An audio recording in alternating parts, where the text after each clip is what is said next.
Ok, donc ta lampe elle marche pas. Tu t'attendais à quoi exactement? Ben le génie, les trois vœux, l'histoire d'Aladin quoi. Mais exactement. Bon, on va pas y couper. Générique.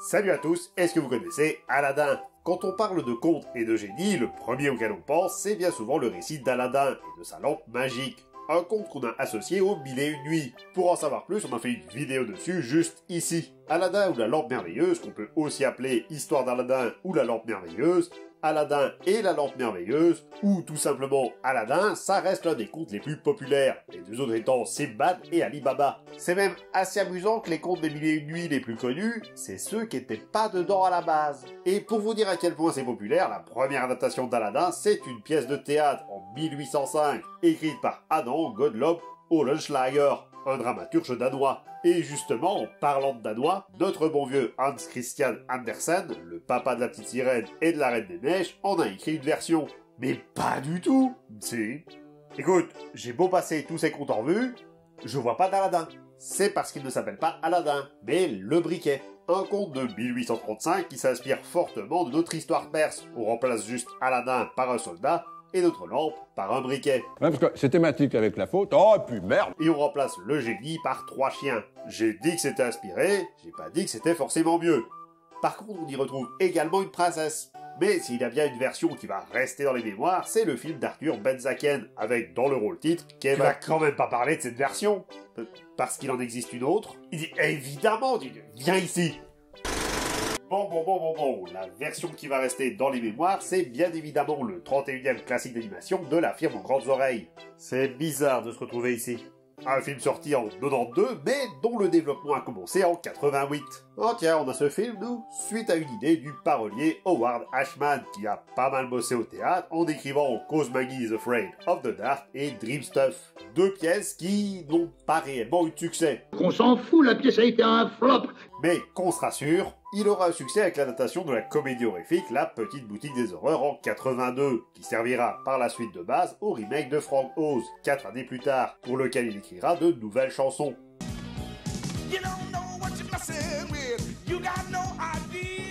Et à partir de là, il va rejoindre Disney en écrivant les paroles pour Oliver et compagnie, La Petite Sirène et La Belle et la Bête. Et donc, entre-temps, il écrit un traitement d'une 40aine de pages, accompagné d'une 20aine de chansons pour le prochain classique d'animation, Aladin. Et c'est là qu'il va nous parler du voleur et du cordonnier qui a été honteusement plagié par Disney. Bah, c'est plus compliqué que ça, en fait. Parce que si certains éléments pourraient en effet faire penser au plagiat, en faisant mes recherches, j'en suis à me demander si on n'est pas plus dans une théorie à la Roi Lion, Roi Léo. À ce moment-là de la production, c'était pas encore gagné, l'histoire est encore bien loin de celle qu'on connaît. On rajoute déjà une pléiade de personnages comme Bakak, Omar et Cassim, la bande de joyeux lurons qui accompagne Aladin, et un génie qui s'inspire de Fat Wallers, un pianiste de jazz américain. C'est alors dans un premier temps Linda Wolverton qui sera appelée à la rescousse, après avoir signé le scénario de La Belle et la Bête. Et elle s'inspirera d'un film des années 40, Le Voleur de Bagdad. Un film dans lequel on retrouve un sultan passionné par les jouets, un méchant vizir sorcier appelé Jafar, un jeune voleur appelé Abou, un futur prince qui tombe amoureux d'une princesse, un génie, et même un tapis volant. J'ai déjà vu ça.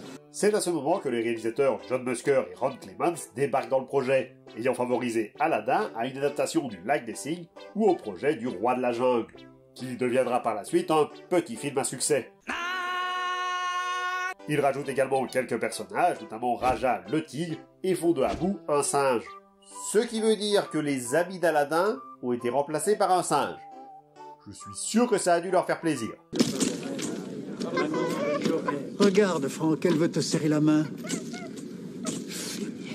Malheureusement, ils ne pourront pas travailler longtemps avec Howard Ashman, ce dernier mourant du sida en mars 1991, et reconnu comme étant l'homme qui a permis à Disney de connaître sa renaissance. Musker et Clements, de leur côté, vont présenter à Jesse Katzenberg une bobine avec le storyboard, et le résultat n'est pas fameux. Jesse ira même jusqu'à dire « J'étais tellement désengagé que tout au long du film, j'ai travaillé sur la liste des invités pour l'anniversaire surprise de ma femme. » Ce qui n'est pas un compliment. Donc on fait appel à Ted Elliott et Terry Rossio, que vous connaissez sans doute pour la saga Pirates des Caraïbes, afin de venir retravailler tout ça. Et le reste fait partie de l'histoire. Avant de se lancer sur le génie, on va devoir parler du personnage principal, du protagoniste, de l'éponyme héros de l'histoire. Bien entendu parler d'Aladin. Et le passé d'Aladin, il est à peu près aussi flou que ce plan maintenant. Voilà, là vous voyez plus rien. On va commencer par parler de sa mère, Zena, et à partir de là, c'est déjà problématique, parce que Aladin, il a deux papas. Si on s'en réfère à la première version, son père c'est Abid, marchand de lampes avec qui Zena s'est mariée, et avec lequel elle a possiblement eu un enfant. Un enfant qui va s'appeler Aladin, comme le chien de son patron. Je sais pas comment il doit le prendre. Le chien? Tu t'appelles comme le chien? Mais après, on a eu Aladin et le roi des voleurs, qui nous présentait le personnage de Cassim comme père d'Aladin. Alors, de deux choses l'une, soit les scénaristes ont fait n'importe quoi, soit Cassim n'est que le beau-père d'Aladin. Abid étant devenu... on sait pas quoi. De toute façon, Aladin a très peu connu ce dernier, parce que ce père a décidé de quitter femme et enfant, alors qu'il n'était encore qu'un bébé, pour connaître fortune et gloire, et ainsi mettre sa famille à l'abri du besoin. Je veux pas faire fortune, Caroline. Je veux juste pouvoir manger à ma faim. Je veux un toit solide au-dessus de ma tête. Je veux une vie décente. Et malheureusement, le temps qu'il fasse ça, Zena a trouvé un chemin favorable vers un décès prématuré, laissant notre jeune Aladin grandir seul dans les rues d'Agraba. Et Agraba, c'est compliqué, parce que c'est tout autant la ville principale que le nom du pays. Donc, soit on est là face à une cité-état, soit les scénaristes étaient encore en panne d'aspi au moment de nommer les trucs. Parce qu'Agraba, le pays, ça comprend la ville et tout ce qu'il y a aux alentours. Bon, ce qu'il y a aux alentours, c'est un désert, bon, c'est pas grand-chose, mais ça compte quand même. Géographiquement, on doit se trouver à côté du Jourdain, même si on ne voit à aucun moment le dit fleuve. Ouais, enfin, il y a peu de chances que ça se passe au Moyen-Orient de toute façon. Bah, tu veux que ça se passe où? En Inde? Mais pourquoi en Inde? Parce que c'est là que se trouvent deux villes voisines qui se nomment Agra et Ba. Et je présume que tu vois assez la ressemblance pour pas que j'aille à l'expliquer. Mais en plus, il y a un Taj Mahal dans la ville d'Agra qui ressemble à celui d'Agraba. Et comme dernier point, je dirais que c'est beaucoup plus logique que ça se passe dans cette partie du monde. Pourquoi? Tu comprendras plus tard. En attendant... allez-y, roulez, roulez! Ok... Agraba, c'est d'ailleurs l'un des 7 pays constituant ce que l'on appelle les 7 déserts. Je crois qu'ils ne se sont définitivement pas foulés pour les noms. Les autres pays étant le Kyrgyzstan, le Ghazistan, l'Upadistan, le Ghanistan, le Pakistan et l'Afghanistan. Pourquoi les deux derniers ont subitement des noms de pays réels? Voisins de l'Inde en plus. Oh putain, oui. Tu sais, à ce niveau-là, je suis déjà bien content que c'est pas le Noristan, le Sudistan et l'Ouestistan. Agraba, la ville ce coup-ci, elle se divise en plusieurs castes. Les riches se massant près du palais et les pauvres le plus loin possible du palais. Ah ouais, parce qu'ils n'aimaient pas la vue. Oui, en effet, les riches n'aiment pas la vue du pauvre. Donc eux, ils sont foutus aux abords de la cité, et ils sont appelés les rats des rues. Et c'est donc là qu'Aladin va grandir. Orphelin, certes, mais pas forcément seul, puisqu'il aura un ami, Amal, un autre garçon des rues, voleur comme Aladin, mais beaucoup plus ambitieux que son camarade. Aladin volait pour manger, lui cherchait à voler pour vivre. Tu sais, Charlie, il y a toujours eu deux sortes de voleurs au monde. À tel point qu'il finira attiré par les pouvoirs de Mirage, une entité démoniaque qui fera de lui un El-Khatib, un marcheur de l'ombre. Pour la faire courte, un truc pas cool. Après la disparition de son meilleur ami, Aladin va rejoindre une petite troupe d'escrocs, Aziz, Minos et Fatima, ainsi que le singe qui les accompagne, Abou. Leur technique est simple, ils se présentent devant une foule de badauds, le macaque leur fait les poches pendant qu'ils sont subjugués par les tours de passe-passe de la troupe. Une technique redoutable, mais qui ne va pas plaire à Aladin, ce dernier se la jouant Robin des Bois, ne voulant pas voler les pauvres. La troupe décide alors d'aller voler la pierre de la destinée, un joyau qui va emprisonner nos 3 Gugus, en laissant Aladin et son nouvel ami, Abou, sains et saufs. Et seul, c'est pas un bon plan d'être son ami en fait. Et son père dans tout ça, enfin son beau-père, Cassim, il reviendra à Agraba à un moment donné. Mais apprenant que sa femme est décédée et que son fils a disparu, plutôt que de partir à sa recherche, il décide de retourner à sa première occupation en intégrant la bande des 40 voleurs. Pas le père de l'année, clairement. Ta gueule, hein? Et à l'âge de 16 ans, après avoir rencontré sans le savoir la princesse Jasmine, Aladdin se retrouve dans les géoles du palais et il rencontre un vieil homme qui lui propose de s'enfuir et lui propose d'aller chercher une lampe magique dans une caverne aux merveilles. Pour découvrir cette caverne de merveilles, il vous faudra un scarabée doré. Vous buvez 2 moitiés de scarabée doré, qui, une fois réunis, pourront s'envoler pour vous diriger vers la dite caverne et sa magnifique forme en tête de tigre. Tête de tigre! Mais ne pensez pas pour autant que vous pourrez visiter les lieux comme dans n'importe quel musée de votre choix. Non, ici pour rentrer, il faudra être un diamant d'innocence. Au moins l'équivalent d'un diamant d'innocence, parce que diamant, c'est pas humain. C'est pas humain, hein? Ça pourrait. Bonjour.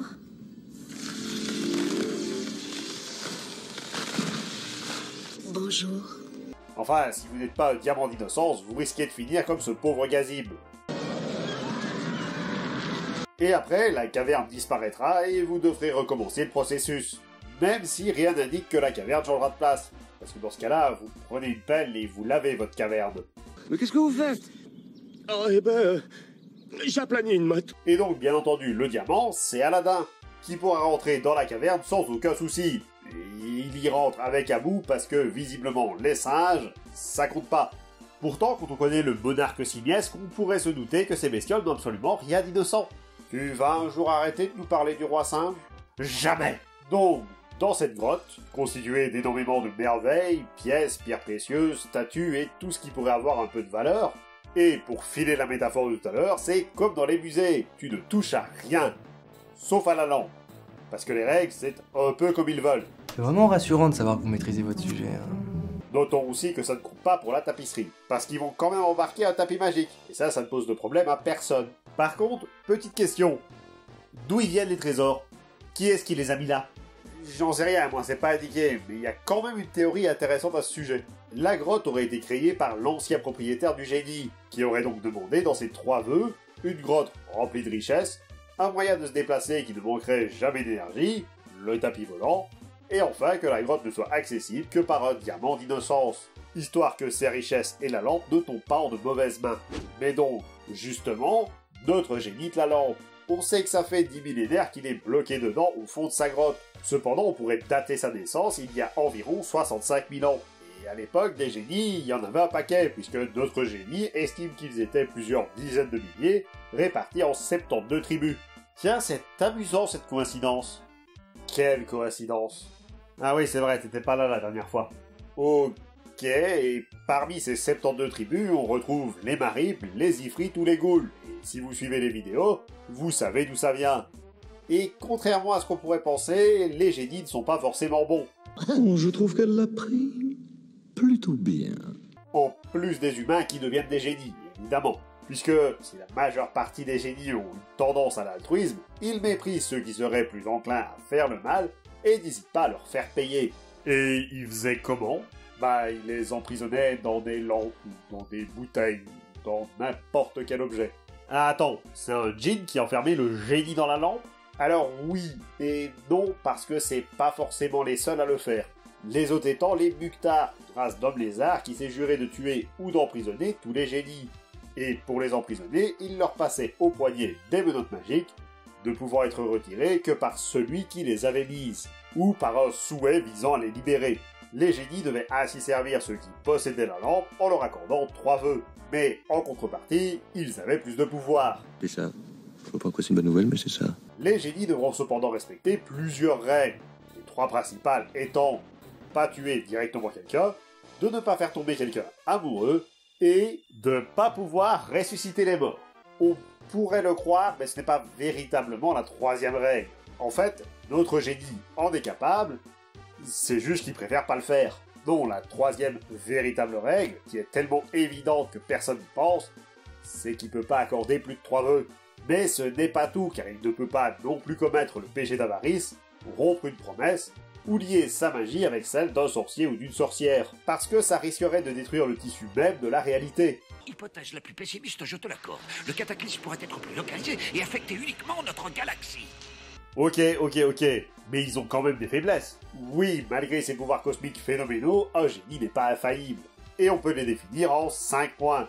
Premièrement, comme on l'a dit, ils ne peuvent pas s'échapper d'un récipient scellé, quelle qu'en soit la nature. Deuxièmement, ils sont allergiques au jus de goyave. Après, j'ai jamais dit que c'était des faiblesses épiques. Ça aura pour résultat de rendre leur pouvoir incontrôlable. Troisièmement, ils peuvent être réduits en esclavage à l'aide de menottes magiques. Quatrièmement, ils peuvent être emprisonnés entre n'importe quel mur tant que ceux-ci ont été enduits de gelée de baleine. Ne me demandez pas, c'est pas moi qui fais les rêves. Et enfin, cinquièmement, ils peuvent mourir. Et pour ça, 2 scénarios possibles. Soit ils sont libres et on les tue en aspirant toute leur magie, soit ils sont liés à un objet, et dans ce cas-là, on détruit l'objet en question. Si tu détruis la lampe de Jafar, tu détruiras Jafar. Alors c'est pas mal, mais ce serait pas intéressant de faire une partie sur la version d'origine? Je veux bien, mais je la connais pas, la version d'origine, moi. Ah, voyons. Je peux? Ouais. Notre histoire commence en Chine, parce que notre Aladdin, il est chinois. Alors, pas exactement chinois, c'est bien un arabe, mais son père Mustapha, tailleur de métier, travaille bel et bien en Chine. Et ce qu'on peut dire sur Aladdin, c'est que c'est... Le roi des cons. Voilà, donc on a là un gamin qui est très mal élevé, qui est méchant, désobéissant, et qui passe ses journées dans les rues avec les vagabonds. Il est tellement méchant que son père en est mort. De chagrin. Et au lieu de reprendre le boulot de son paternel, il laissera sa maternelle revendre les ustensiles de feu son époux, histoire de pouvoir subsister quelque temps. Donc notre Aladdin, il vagabonde dans les rues toute la journée, jusqu'à ce qu'il rencontre un homme qu'on va appeler le magicien africain. Pourquoi le magicien? Parce qu'il est magicien. Et pourquoi africain? Parce qu'il est africain. On en est donc à un arabe qui rencontre un africain en Chine. Ça ressemble de plus en plus au début d'une très mauvaise blague. Alors, comme pour notre vagabond, il n'est pas africain de naissance non plus. Ce qu'il faut savoir, c'est que le magicien en question, c'est le tonton d'Aladin, qui était à la recherche de son frère, le défunt Mustapha. Ça tombe bien qu'ils se soient croisés dans la rue. Il lui donne quelques pièces et lui demande d'aller voir sa mère. Aladin s'exécute et, on apprend que Mustapha, il avait bien un frère, mais qu'il est mort depuis des années. Oh nous on nous a même dit que vous étiez mort, alors... Tout ça ne change pas le fait que le lendemain soir, alors qu'il est venu s'offrir un repas aux frais de la femme du tailleur, le magicien propose à Aladin de faire de lui un marchand. Ce qui plaît aux gamins parce que les marchands, ils sont bien habillés. Ah non, mais il continue d'être un petit con. Le jour suivant, le tonton emmena le jeune Aladin dans les montagnes. Là, il va lui faire un tour de magie. Vous le connaissez, celui où on fait un nœud sur une corde, on souffle et il n'y a plus de nœud? En faisant apparaître une trappe en pierre devant lui. Et en frappant Aladin parce qu'il voulait prendre la fuite devant le spectacle son et lumière de son tonton.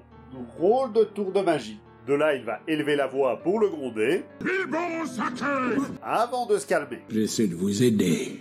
Il explique alors au jeune Aladin qu'un trésor se trouve dans cette grotte. Il allait donc devoir descendre dans le caveau, traverser 3 salles remplies de trésors sans rien toucher, puis un jardin sans rien toucher, d'autre que la lampe. Et à la limite, les fruits dans le jardin. Ça compte pas. C'est vraiment rassurant de savoir que vous maîtrisez votre sujet. Et pour seule protection, il lui donne un anneau. Aladin descend donc par la trappe, traverse les 3 salles, prend la lampe et sur le chemin du retour voit les fameux arbres fruitiers, qui avaient des fruits très bizarres et très colorés. Il y en avait des verts qu'on va appeler émeraude, des rouges qu'on va appeler rubis, des bleus qu'on va appeler saphir. Bref, vous avez compris, c'était des pierres précieuses. Sauf qu'Aladin, il savait pas que ça valait du pognon. Du coup, il n'était pas tellement intéressé par le fait de les prendre. Mais il trouvait ça joli, alors il a quand même pris de quoi se remplir les poches. Il revint alors sur ses pas et, au moment de sortir du caveau, il demanda à son oncle de l'aider, ce qu'il accepta à condition qu'il lui donne la lampe là tout de suite. Ce qu'Aladin refusa. Et donc du coup, son oncle a refermé la trappe sur lui. Oh, le méchant oncle!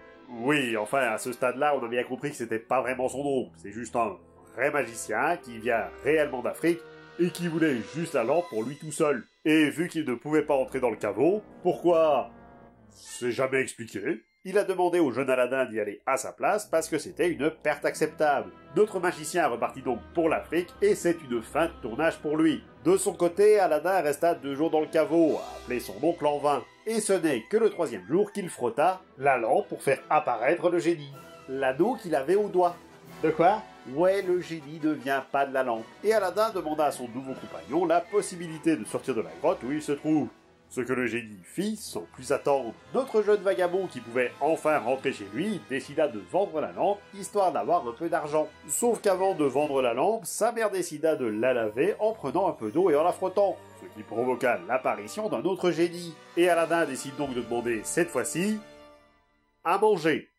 Il a le sens des priorités. Le gras, c'est la vie. Donc il mange avec sa mère qui lui demande dans la foulée de se débarrasser de la lampe et de l'anneau parce que les génies, elle aime pas trop ça. Au final, il trouve un compromis et Aladdin garde la lampe cachée, puis il vend toute l'argenterie venue avec le repas pour gagner un peu d'argent. Et une fois cet argent dépensé, il recommence encore et encore durant plusieurs années. Mais il a pas 3 vœux? Non, aucune limite de vœux. Entre-temps, il se rend compte que les fruits qu'il a cueillis, c'était des pierres précieuses, parce qu'avec son petit manège, le bougre s'est assagi, lui permettant de rencontrer marchands, orfèvres et joailliers. Tout avança jusqu'à sa rencontre avec la princesse Badroul Boudour, qui est curieusement un nom fort peu chinois. Oh, on s'en fout. Il la rencontre au bain, ou plutôt il l'espionne à travers la fente d'une porte. J'ai dit qu'il s'était assagi. J'ai pas dit qu'il en était pas moins un petit con. Car il va tomber amoureux de la princesse et vouloir en faire son épouse. Alors il envoya sa mère faire sa demande au sultan, lui offrant au passage les pierres précieuses qu'il avait récupérées. Au bout de plusieurs semaines, parce que l'administration à cette époque elle n'était pas mieux que celle de maintenant, elle finit par discuter avec le sultan qui accepte de lui donner la main de sa fille dans les 3 mois. Tout est bien qui semble bien finir, sauf que le sultan, il avait un vizir qui avait un fils qu'il comptait bien marier à la princesse, et il réussit à convaincre le sultan de revenir sur sa parole.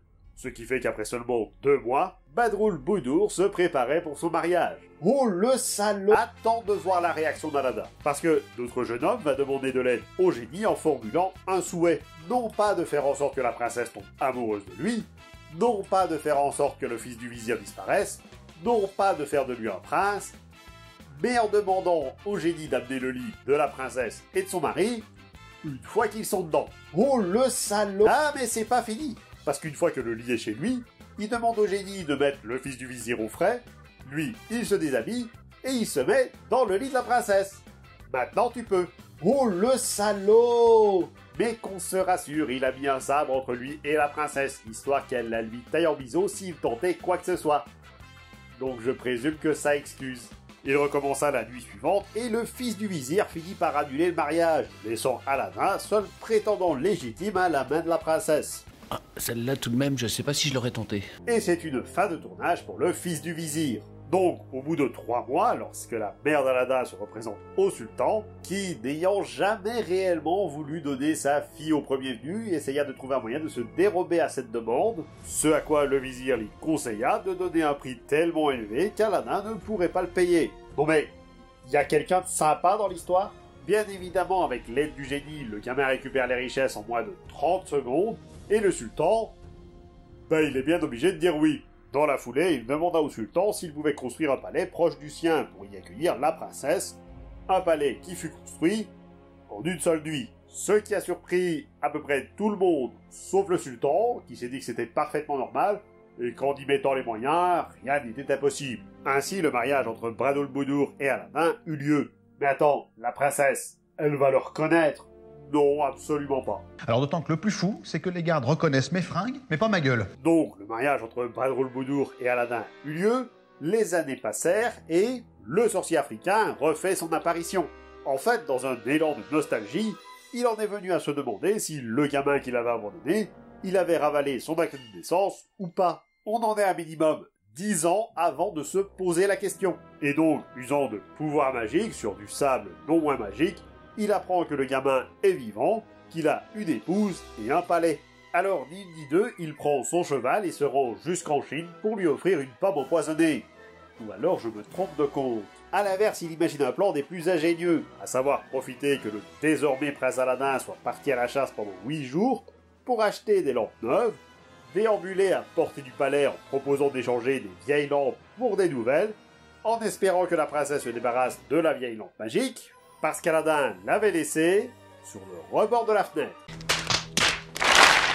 Voilà, je sais pas lequel est le plus stupide, entre le plan du magicien qui fait entrer tellement de paramètres que ce serait plus simple d'entrer par effraction pour piquer la lampe, la princesse qui se dit que c'est une bonne idée d'échanger la lampe de quelqu'un sans lui demander son autorisation, ou Aladdin qui a juste laissé la lampe traîner sans la mettre en sécurité. Toujours est-il que le premier vœu de notre magicien, c'est de transporter le palais et tout ce qu'il y a dedans, y compris la princesse, jusqu'en Afrique. Et ça va pas aller en s'améliorant, puisque le sultan va arrêter Aladdin pour le... Il va lui mettre le doigt sur la gorge. Mais quel monstre!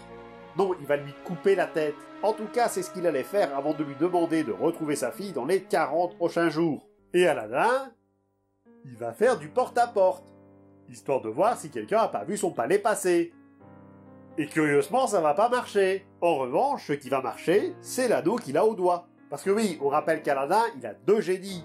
Parce que même lui, il s'en rappelait plus. Et le génie, il va l'amener en Afrique pour retrouver son palais. Mais pourquoi est-ce qu'il ne ramène pas simplement le palais? Parce qu'un génie ne peut pas annuler ou interférer avec le vœu d'un autre génie.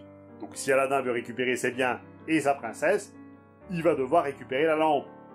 Et c'est vachement plus simple qu'on pourrait le penser. Parce qu'Aladdin va aller chercher de la poudre qu'il va donner à sa femme, afin qu'elle la glisse dans la coupe du magicien, pour que ce dernier tombe mort. Est-ce que ça va marcher? Est-ce que Schwarzenegger est dur à épeler? Et ça va marcher comme sur des roulettes.